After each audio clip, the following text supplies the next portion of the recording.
Por que será que Jesus disse que é melhor entrar na vida eterna mutilado do que ser lançado no inferno com um corpo saudável? Vamos explorar essa passagem intrigante de Marcos 9, 42 a 50. Vamos orar para iniciar os nossos estudos? Querido Deus, nós nos reunimos hoje para estudar a Tua Palavra mais uma vez e buscar entendimento, Senhor, das lições que Jesus nos ensinou. Pedimos que Teu Espírito Santo nos guie, ilumine nossas mentes e abra nossos corações para receber a Tua verdade. Que possamos aprender a viver de acordo com a Tua vontade, mesmo que isso signifique fazer sacrifícios difíceis, em nome de Jesus. Amém. Olá, queridos irmãos, sejam todos bem-vindos ao canal Para Que Todos Saibam. Eu sou Alan Robson e quero mandar um abraço hoje para a irmã Anita e para o irmão Maroli. Obrigado a você que sempre tem deixado comentário a cada vídeo. Quero também mandar um abraço para os nossos irmãos do pequeno grupo Manancial, de Manaus, no Amazonas. É o único pequeno grupo online, viu? Quem tiver interesse, basta deixar um recadinho nos comentários que a gente manda o link para você. O PG Manancial se reúne todos os dias às 5 da manhã. Vamos à lição. Estamos estudando a lição 7, Ensinando Discípulos, parte 1. O verso para memorizar está em Marcos, capítulo 8, verso 34. Então, convocando a multidão e juntamente os seus discípulos, Jesus lhes disse: Se alguém quer vir após mim, negue a si mesmo, tome a sua cruz e siga-me. Hoje é quinta-feira, 15 de agosto, e o tema de hoje, o homem saudável no inferno. Vamos ler Marcos, capítulo 9, versos 42 ao 50 e responder a pergunta: o que une os ensinos de Jesus nessa passagem? Começando então no verso 42, e se alguém escandalizar um destes pequeninos que crê em mim, melhor lhe fora que se lhe pendurasse ao pescoço uma grande pedra de moinho e fosse lançado no mar. E se a tua mão te escandalizar, corta-a. Melhor é para ti entrares na vida aleijado do que, tendo duas mãos, ires para o inferno, para o fogo que nunca se apaga, onde o seu bicho não morre e o fogo nunca se apaga. E se o teu pé te escandalizar, corta-o. Melhor é para ti entrares coxo na vida do que, tendo dois pés, seres lançado no inferno, no fogo que nunca se apaga, onde o seu bicho não morre e o fogo nunca se apaga. E se o teu olho te escandalizar, lança-o fora. Melhor é para ti entrares no reino de Deus com um só olho, do que, tendo dois olhos, seres lançado no fogo do inferno, onde o seu bicho não morre e o fogo nunca se apaga. Porque cada um será salgado com fogo, e cada sacrifício será salgado com sal. Bom é o sal, mas se o sal se tornar insípido, com que o temperareis? Tende sal em vós mesmos e paz uns para com os outros. Hoje nós vamos mergulhar nesta passagem que é uma das mais desafiadoras e profundas do Evangelho de Marcos. Aqui, Jesus usa uma linguagem forte e imagens vívidas para nos ensinar sobre a seriedade do pecado e a importância de viver uma vida santa. Ele nos chama a fazer sacrifícios radicais para evitar o pecado e alcançar a vida eterna. Vamos à lição e entender o que significa ser sal da terra e como podemos aplicar esses ensinamentos em nossas vidas diárias. O autor comenta que, à primeira vista, esse texto parece uma coleção de diferentes ensinos de Jesus reunidos sem conexão. No entanto, um olhar atento revela que cada ensino sucessivo tem ligação com o anterior. O texto gira em torno de três expressões principais que desdobram a instrução passo a passo: leva, a tropeçar, fogo e sal. O primeiro ensino diz respeito aos pequeninos, referindo-se aos crentes, mesmo os menores entre eles. Mestres e líderes são incumbidos no reino de Deus da responsabilidade de zelar pelos pequeninos irmãos com cuidado especial, de maneira semelhante à ética do Antigo Testamento de cuidar de todos, especialmente dos mais fracos da sociedade antiga, viúvas, órfãos e estrangeiros. Usando uma hipérbole, Jesus disse que seria melhor ser jogado ao mar do que fazer pecar um desses pequeninos. A expressão fizer tropeçar nos leva ao ensino mais longo dessa passagem.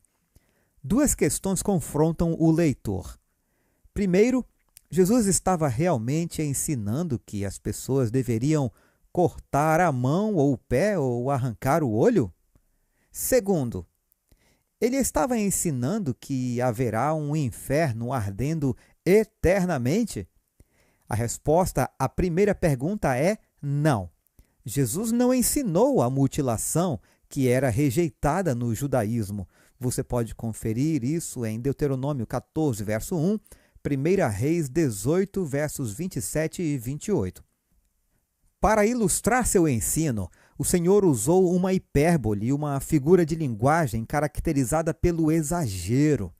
Se perder a mão, o pé ou o olho é terrível, quanto mais desastroso deveria ser para o cristão levar alguém a pecar. A segunda questão também tem resposta negativa. Jesus não ensinou a existência de um inferno que arderá eternamente. A passagem contém um aspecto cômico. Pense em pessoas na cidade celestial com apenas um olho, um pé ou uma mão. Pense em pessoas com um corpo inteiro indo para o inferno. Não deveria ser o contrário? Haverá alguém com o corpo perfeito no inferno? É uma comédia sobre um tema muito sério. Isso mostra que Jesus ilustrou a ideia com uma hipérbole. O pecado deve ser levado tão a sério que seria melhor perder a mão, o pé ou o olho do que pecar. O inferno terá consequências eternas, mas não o fogo em si. Os que se perderem não arderão para sempre, mas perecerão para sempre. Uma grande diferença. Por que eu sempre termino a leitura da lição com aquela sensação de que tem sempre algo mais? Por isso, vamos aos comentários de Ellen White agora. Na Epístola aos Hebreus, há um destaque especial para a sinceridade de propósito que deve caracterizar a corrida cristã rumo à vida eterna. Livremo-nos de todo o peso e do pecado que tão firmemente se apega a nós e corramos com perseverança a carreira que nos está proposta, olhando firmemente para o autor e consumador da nossa fé. Hebreus 12, versos 1 e 2. Inveja, malícia, maus pensamentos, maledicências, cobiça. Tudo isso são cargas que o cristão deve deixar de lado se quiser correr com êxito a maratona para a imortalidade. Cada hábito ou prática que conduz ao pecado desonra a Cristo e precisa ser abandonado, seja qual for o sacrifício. Se a sua mão leva você a tropeçar, disse o Salvador, corte-a, pois é melhor você entrar aleijado na vida do que, tendo as duas mãos, ir para o inferno, para o fogo que nunca se apaga. E se o seu pé leva você a tropeçar, corte-o, pois é melhor você entrar na vida aleijado do que, tendo os dois pés, ser lançado no inferno. Se, para salvar da morte o corpo, o pé ou a mão devem ser cortados, ou mesmo o olho arrancado, quanto mais interessado deveria estar o cristão em afastar o pecado que resulta em morte eterna. Atos dos Apóstolos, página 199. Deus não observa todos os pecados como sendo de igual magnitude. Há graus de culpabilidade a seus olhos, tanto quanto aos olhos do homem finito. Embora este ou aquele erro possa ser insignificante aos olhos do homem, não o é, porém, à vista de Deus. Nenhum pecado é pequeno à vista de Deus. Os pecados que o homem está disposto a considerar como pequenos podem ser precisamente aqueles que Deus considera como grandes crimes. O beberrão é desprezado e dele é dito que seu pecado o excluirá do céu, ao passo que o orgulho, o egoísmo e a cobiça seguem sem repreensão. Mas esses são pecados especialmente ofensivos a Deus. Testemunhos para a Igreja, volume 5, páginas 286 e 287. A mente humana é incapaz de calcular o mal causado pela heresia do tormento eterno. A religião da Bíblia, repleta de amor e bondade e abundante em misericórdia, é obscurecida pela superstição e revestida de terror. Quando consideramos as falsas cores com que Satanás pintou o caráter de Deus, podemos entender por que nosso misericordioso Criador tem sido evitado, temido e até mesmo odiado. As opiniões aterrorizantes sobre Deus, que pelos ensinos do púlpito são propagadas pelo mundo, têm feito milhares e até mesmo milhões de céticos e incrédulos. A teoria do tormento eterno é uma das falsas doutrinas que constituem o vinho das abominações de Babilônia, do qual ela faz todas as nações beberem. Não dá para entender como ministros de Cristo aceitam essa heresia e a proclamam no santo púlpito. Se nos desviamos do testemunho da palavra de Deus, aceitando falsas doutrinas porque nossos pais as ensinaram, caímos sob a condenação pronunciada sobre Babilônia. Estamos bebendo do vinho de suas abominações. O Grande Conflito, página 448. Eu costumo pensar que aqui nós sempre encontramos algo mais. Para concluirmos, Jesus nos chama a uma vida de santidade e sacrifício. Ele nos alerta sobre os perigos do pecado e nos encoraja a tomar medidas drásticas para evitá-lo. Que possamos refletir sobre as nossas próprias vidas e identificar áreas onde precisamos fazer mudanças, por pequenas que sejam.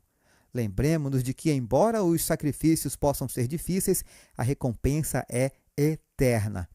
Se você gostou do vídeo, não esqueça de curtir, deixar o seu comentário, dar o seu like, compartilhar essa mensagem e ativar o sininho de notificações. Aguardo você amanhã para encerrarmos a lição 7. Um forte abraço e fiquem todos com Jesus.